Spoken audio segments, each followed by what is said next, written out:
Selamat siang, perkenalkan nama saya Priscilla dan di sini saya adalah tim oposisi dari MOSI. Dewan ini percaya bahwa orang tua seharusnya transparan secara finansial terhadap anaknya. Sebelumnya, izinkan saya untuk memberikan definisi dari keywords atau poin-poin penting dari MOSI yang diberikan.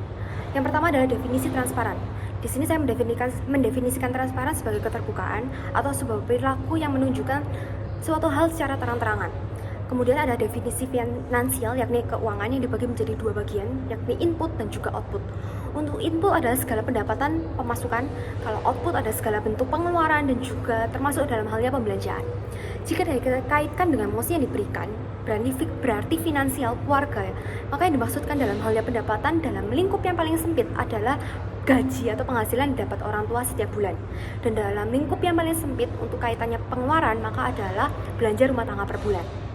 Membiasakan anak mengetahui seberapa besar pendapatan atau gaji yang dimiliki orang tua, serta membiarkan anak tahu apa saja yang dikeluarkan, termasuk dalam halnya jumlah uang yang dibelanjakan tiap bulannya, bisa menyebabkan manajemen keuangan dalam keluarga menjadi tidak stabil. Manajemen di sini dapat diartikan sebagai bentuk pengelolaan, di mana pengelolaan finansial keluarga yang paling utama diatur atau dipimpin oleh dua pihak, yakni orang tua, di mana orang tua ini pasangan, ada suami, ada istri, dua pihak. Mereka mengerti range sesungguhnya terkait jumlah uang yang didapat dengan range jumlah belanja untuk memenuhi kebutuhan. Maka secara kedewasaan, kematangan mengelola keuangan, orang tua itu lebih berpengalaman, berwawasan, dan bisa dengan bijak menyusun batasan atau pencapaian finansial mereka. Namun jika anak ikut mengetahui finansial keluarga, maka secara tidak langsung anak menjadi pihak ketiga yang turut mengikut campuri pengelolaan keuangan. Walaupun tidak ikut secara langsung, namun dengan status anak yang umumnya hanya menerima uang tanpa belum merasakan susahnya mencari uang tersebut, maka secara kedewasaan anak tersebut kurang bisa mengerti bagaimana membatasi dan membuat pencapaian keuangan.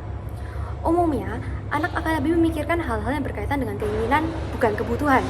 Belum lagi sebagian besar anak yang belum memiliki penghasilan sendiri, jika mereka diberitahu informasi tentang penghasilan orang tuanya secara belak-belakan maupun tentang belanja bulanan, maka mereka akan cenderung menganggap penghasilan orang tuanya juga menjadi keuangan milik pribadi. Sehingga cenderung dengan kasus demikian, anak akan menambah penghitungan keuangan untuk dirinya sendiri.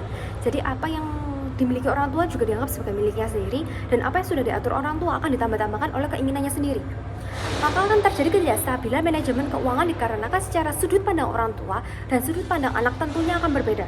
Secara goals pun juga akan berbeda. Seperti yang tadi sudah saya sampaikan, bahwa orang tua yang sudah mengerti tentang range pendapatan dan range pengeluaran, mereka akan bisa menyusun batasan, mereka juga akan bisa menyusun pencapaian finansial seperti menabung. Namun anak juga yang intervensi, maka secara sudut pandang, secara goals pasti tentunya sudah berbeda. Contohnya saja, apabila orang tua sudah menyiapkan dana sebesar 30% untuk belanja bulanan dan dana-dana lain untuk darurat, belum tentu anak bisa memahami urgensi dari dana darurat yang dibuat oleh orang tuanya sebelumnya, dan mereka akan menganggap bahwa kebutuhan jajan, kebutuhan makan itu hal-hal yang lebih penting, dan alhasil anak menuntut adanya dana belanja yang lebih besar dari 30%.